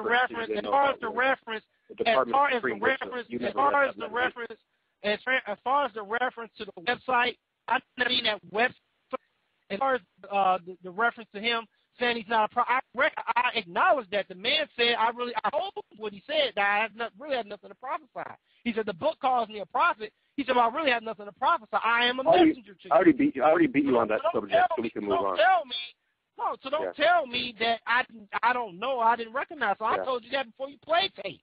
I already owned you. He's the messenger of Allah. I already owned you on that subject, so we can move on there. You didn't own anything. Excuse me. And you conceded that you pointed to me was not even authentic. So you have not. Oh, that was totally. Oh, that was blatant. That was blatant sarcasm. Were you lying? No, it was lying. It was blatant sarcasm. I'm not here to have a sarcastic discussion with you. Well, I interject. Well, I interject sarcasm in my debate. I'm not interested. I'm not interested in your sarcasm. Right. Yeah. That's just Muhammad, Levi Kareem and Seventh Fan. They just edited that part just for the heck of it. They just. That is what you're saying, though, right? I'm saying that you point to the website. That is not a book written by it's a letter. He just wanted to argue. That is a purported letter. It's a purported letter. So are you saying, or are you not saying, or maybe the answer is I don't know. Is that doctored? Where it says Prophet Elijah Muhammad? Did somebody doctor that? It's a web page. Okay. That's what that is. A hypertext page. So MuhammadSpeaks.com edited that. So you having a debate with me on the teachings of Elijah Muhammad, and your source is a web page that you can't authenticate, and then you make mock of me for pointing it out. I'm not even talking to you, Robert. We done because you can't even have a civilized debate without insulting people. So listen. We're done. Remember that. We're done. Yakub, come on. You don't need to. My debate at this point is with Mr. Batey. You're done, son. No, okay, you just called him son. That was kind of rude. And I'm telling Mr. Harris that he's done. He has nothing else to say. No, guys, I want the three of us to have a civilized conversation. Is that so hard to ask? There ain't no three. There is not three. There's only two having this discussion. Listen. Can we just? No, I'm telling you, you're not. Wait, guys, hear me out. Wait. When I debated you, you descended into insult, so this doesn't concern you. You just a bystander. Guys, stop. I know you're sorry. Stop. You are most certainly sorry. Yakub, stop. You are most certainly sorry. Yakub, Yakub, hold on. Wait a minute. Hold on, please. Son of man, I'm sorry. Wait, no, guys, come on. No, hold on, guys, come on. Have a nice, civilized conversation, Yakub and Robert. Come on. Okay, Yakub, wait a minute. No, sir. Please, let me just finish. Let me just finish what I was saying. There are three. Recognize that. Harris is done. Okay. Yakub, can I ask you a question? Okay, now that we have that understanding, we may proceed. Yakub, can I ask you a question? No. I can't? I can't ask you a question? Hello? You just asked me a question. Can you hear me? Yeah, I can hear you. Your phone cut out just for about 3 seconds. Okay. Well, I asked you if I could ask you a question. And what did I say? I couldn't hear you. That's when your phone cut out. I mean, I don't know why you asked me, can you ask a question when you've been questioning all night? It's because, you were in the middle of talking. I just wanted to know if I could just stop, interject, and get back to the conversation. I'm not in the middle of talking. I'm listening. Okay. What's your question? All right. Elijah Muhammad said, and I'm quoting him. He said this in 1964. All right, 11 years before he passed away.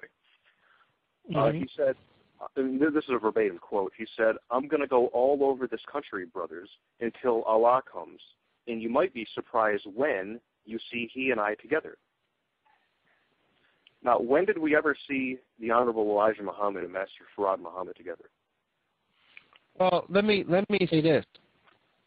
As far as the quotation you're giving me, that I'm gonna go all over the country and don't be surprised. I'm not familiar with that statement. No, sir. Okay. It's also. Wait a minute. Wait, bro. Let me. I just asked you a question. You know what? Stop yelling so much at me. No, nobody. First of all, nobody's yelling. You wanted me to play it for you. No. I asked if you wanted me to play it for you. Listen. I'm trying to. I'm trying to be courteous too. If you would let me talk, I am acknowledging that you're quoting something that I'm not familiar with, and the only thing I was going to say is that every audio tape, everything, I am not in a position to get every single word that the messenger spoke. So just because quote something I have not heard, don't mean he didn't say that. So the quotation that you're quoting now, he's saying, I'm telling you that I'm not familiar with that. Okay. All right. That's all of you. Okay. Jeez. Okay. I never talked to such a hothead before. We having a debate, and I never heard someone just go off just off the littlest things. Excuse me, because I have not disrespected you. Don't disrespect me. I do consider it just a tad disrespectful. I just want to say something. No, I don't. No. Because I disagree with you. When have I called you out your name? I consider it disrespectful. When have I called you out your name? Oh, you haven't. But just calling someone out your name isn't the only way you could be disrespectful. I'm asking you not to do that to me. But calling someone out your name isn't the only way you can be disrespectful.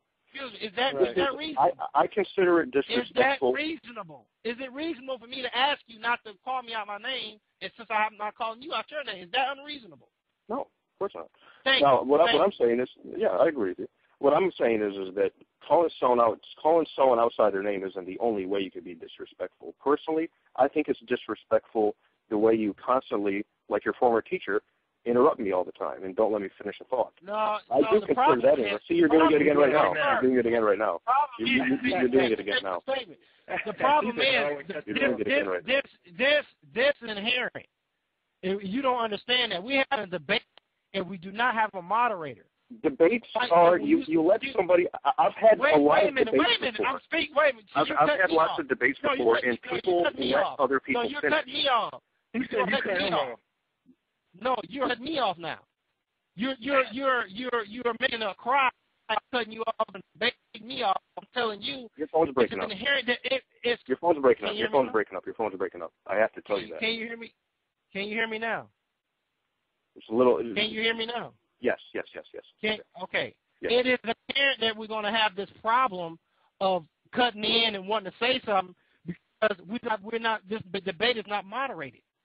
But you just have to when you say something that, or if I say something you don't agree with, or you believe I made a point you want to address, and since we don't have a moderator, we're gonna keep having this. We're gonna keep locking horns of cutting each other off. You're doing the same thing. You can't constantly. No, I don't. I let you. I'm not though. I'm letting you finish all the time. No, yes, you do. I'm telling you do. Unless you're constantly repeating yourself, you are doing it. Yeah. You know? Wait a minute. I admit that when you make a point or say something I disagree with, I cut in. I'm telling you, you're doing the same thing, and I'm also saying that it's inherent that happens from time to time because there's not a radio debate. Your phone's cutting out again. Can you hear me?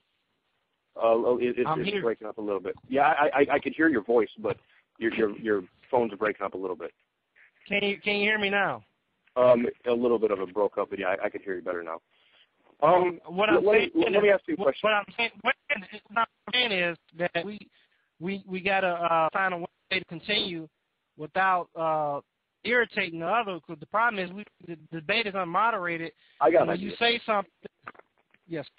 Okay, I got an idea. How about we should be, you know, this is the first I've never had this problem talking to anyone else before. Let me just say that off the bat.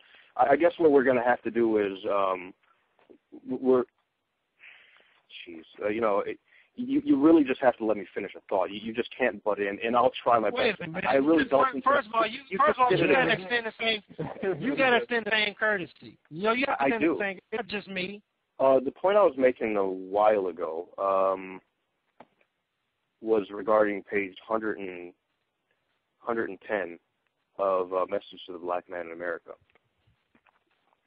The book was, I don't know if you know this or not, the book was reprinted 3 times.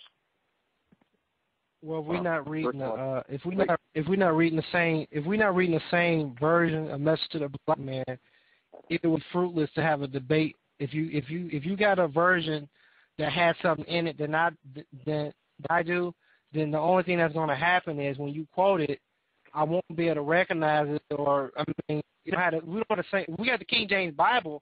It's the King James Bible.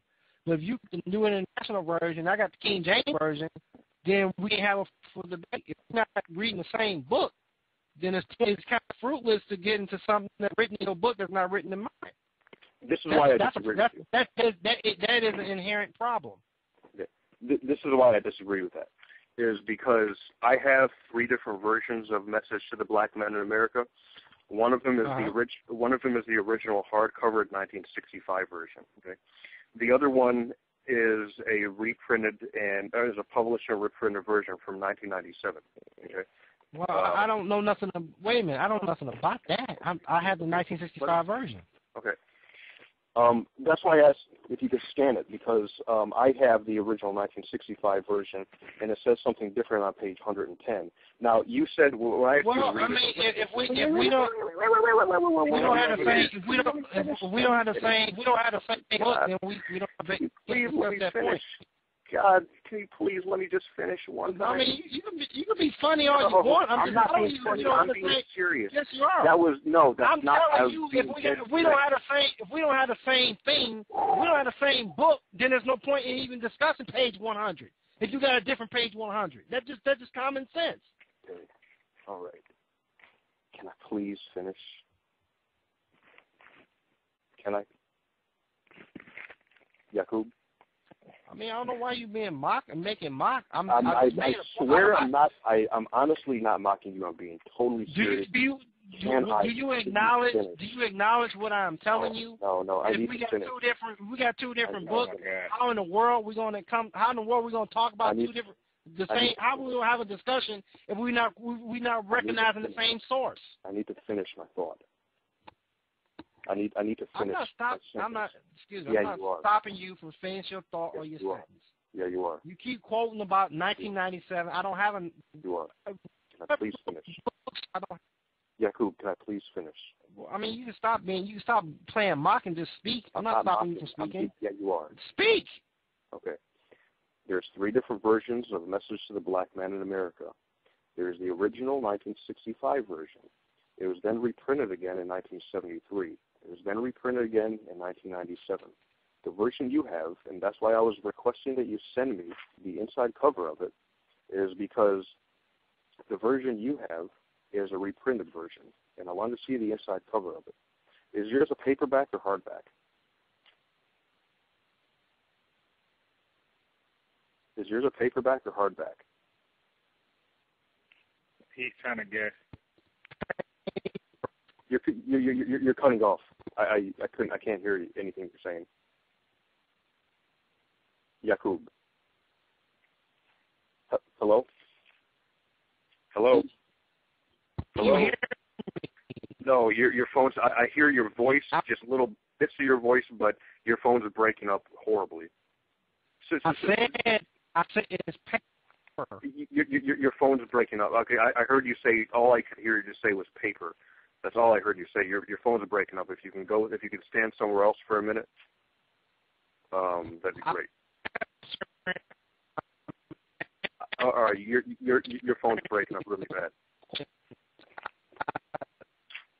Your phone's breaking up really, really bad.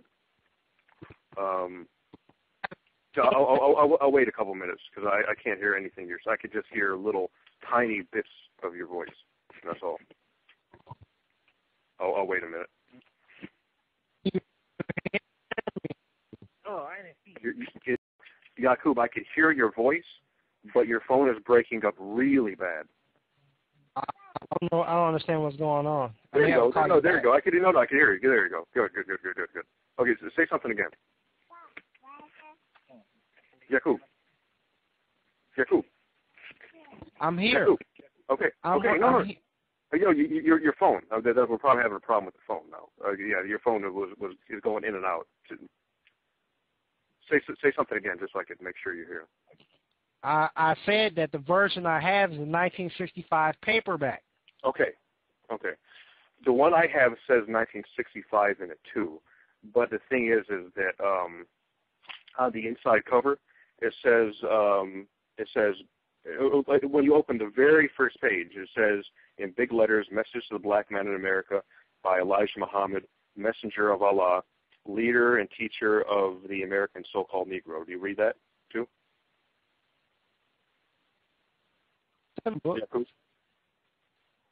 Yes, sir. Oh, okay, good. Now, at the bottom part of the page, does it say published by Messenger Elijah Muhammad Propagation Society?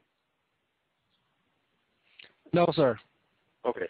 On the next page, okay, now if you flip to the next page, what does it say? What does it say at the bottom of the very first page that you go into?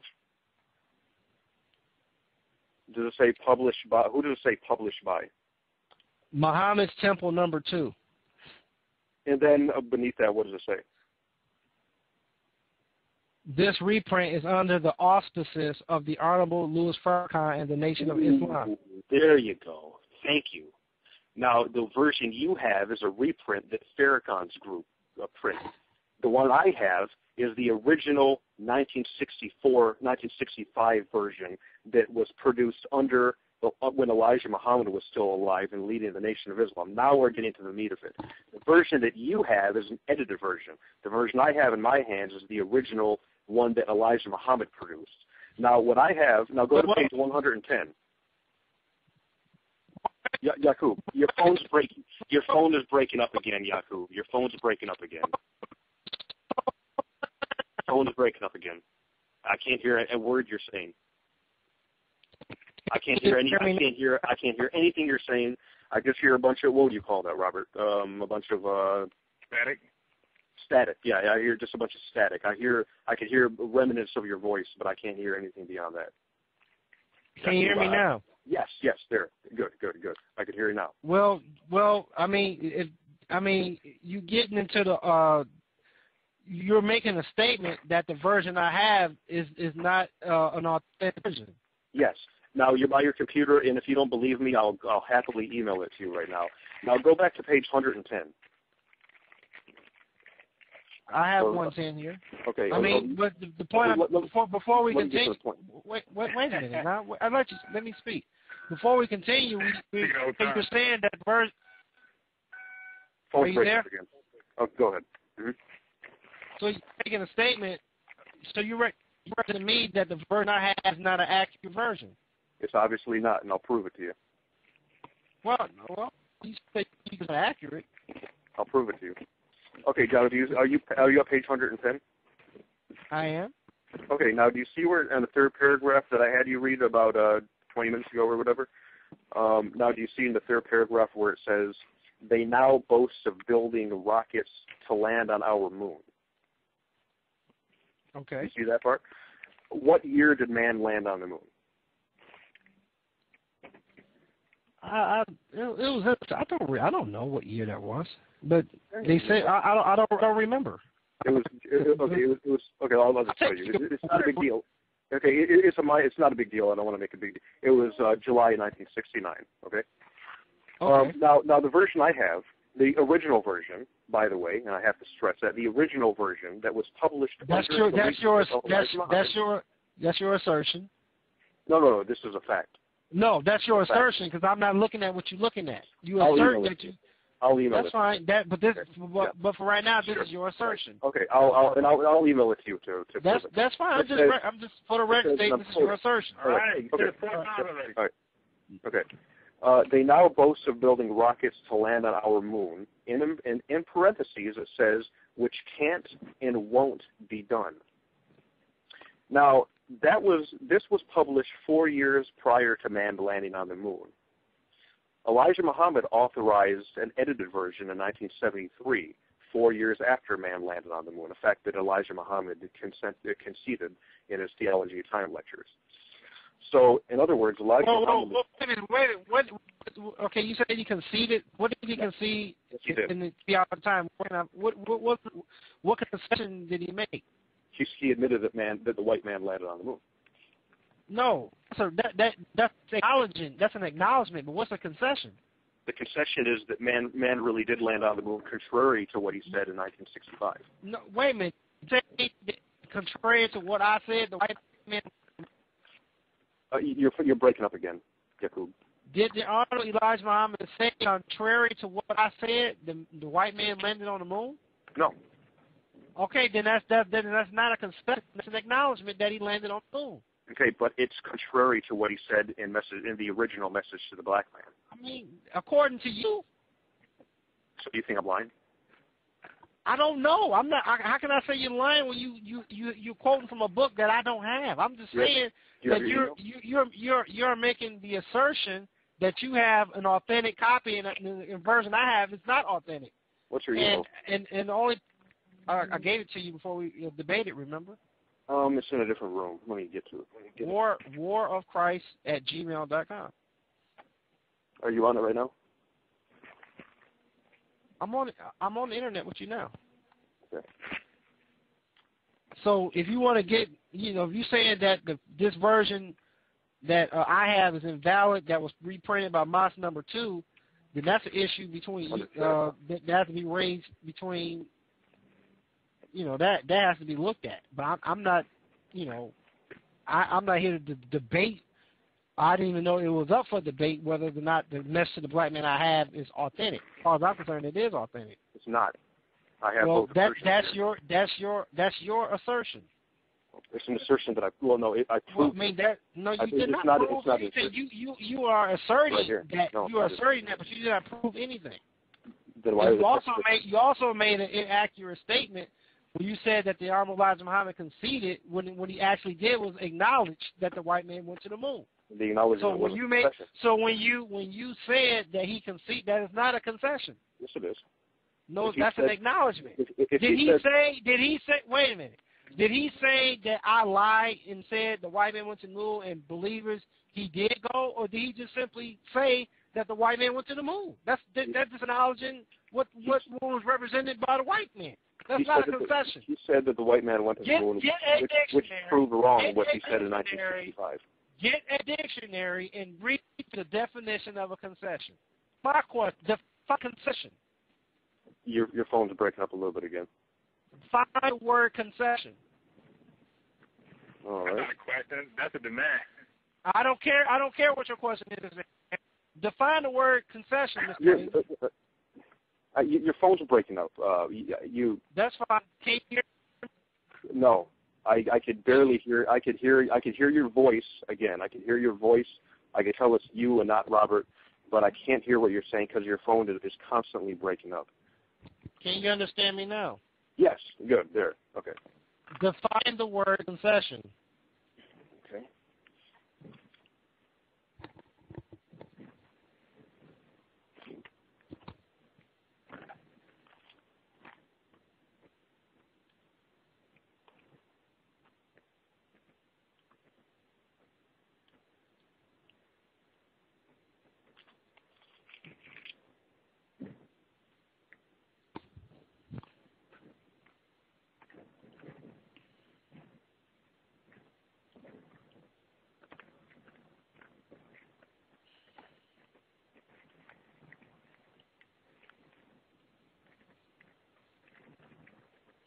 Concession, the act of conceding or yielding is a right, a point in an argument. Okay. Now play for me.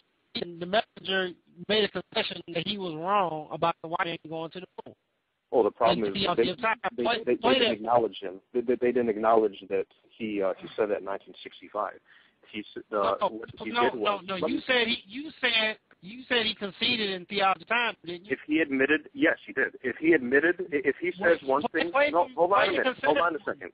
Hold on. You have to let me finish. I'm giving you an answer.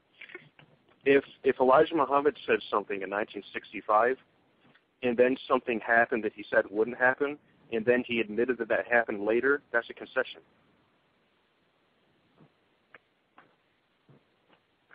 Is it not?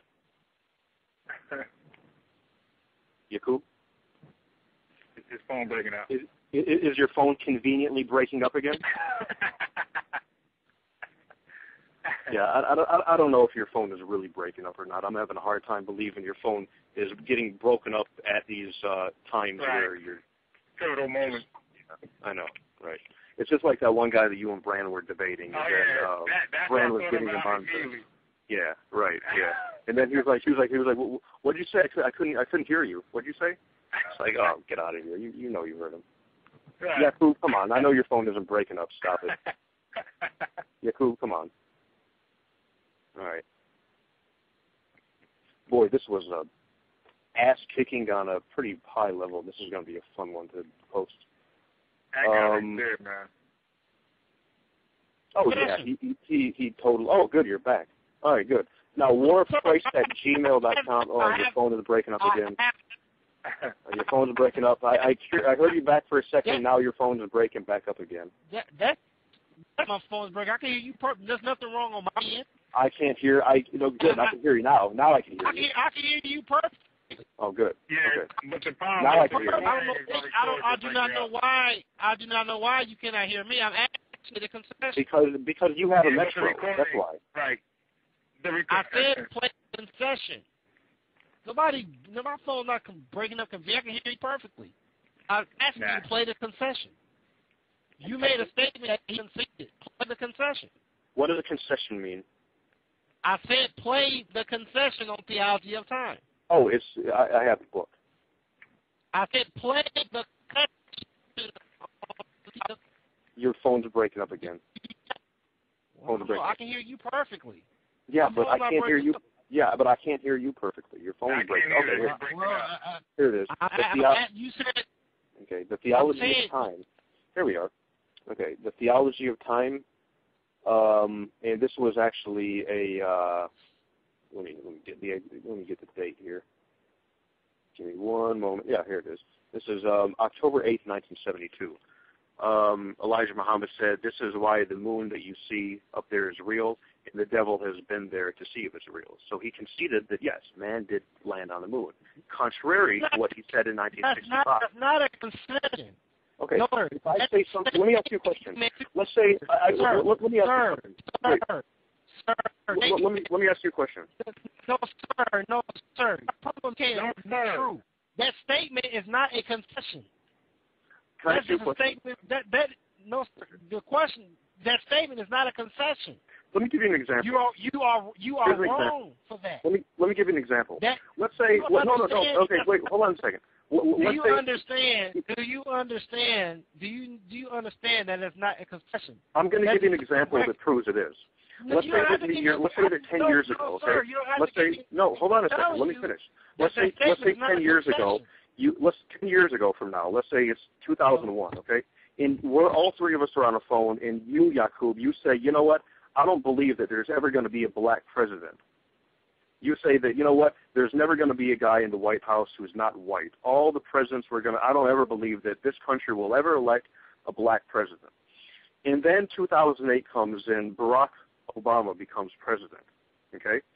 And then 2 years later, I talk to you again, Yakub, and I say, hey, Yakub, you said 10 years ago that Barack Obama wouldn't become president of the United States, and he is president of the United States.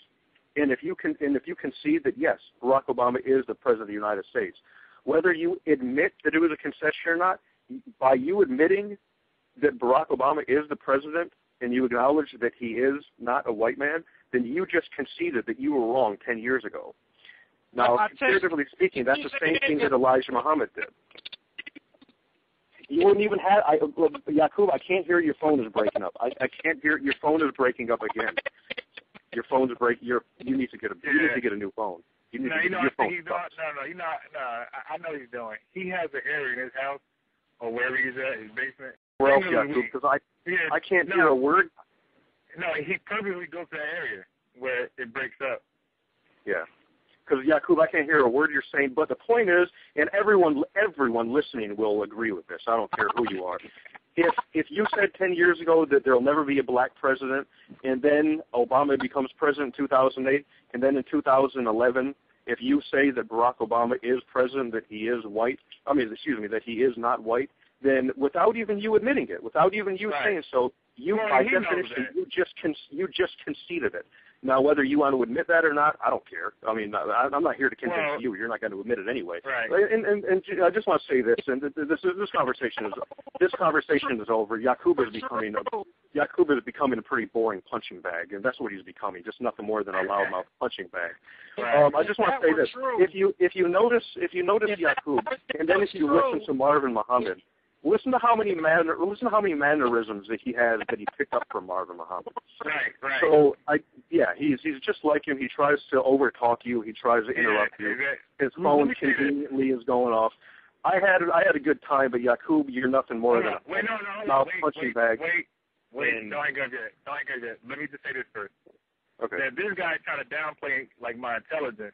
Well, you're the one that followed this nut to be God in person. And then I know. Yeah, right. Yeah. Right, you're the nut that follows this guy's God in person. You're not intelligent. And then it turns out he wasn't. Now you're beefing with him. So look at the decisions you make. Right. Yeah, I know. He actually believed Marvin Muhammad. I mean, God in person. Yeah, God in person. I mean, seriously, what type of person are we dealing with? I just want, and listeners, the only reason why we entertain this guy, you're probably wondering why. He has been challenging me and Robert a lot the past couple of months, or past month or so, and we just wanted to acknowledge his challenge to us. Right. So, all right, yeah, we did our job. If you notice, he didn't answer anything. He just tried to overtalk. And that's again, you talk about a concession. That's a concession that he knew he was wrong. So, everyone, thanks for listening. Leave your comments or questions to me or Robert in the video box in a private message. And, Robert, I'm going to hang up the phone right now, and I'll give you a call off the recording. All right.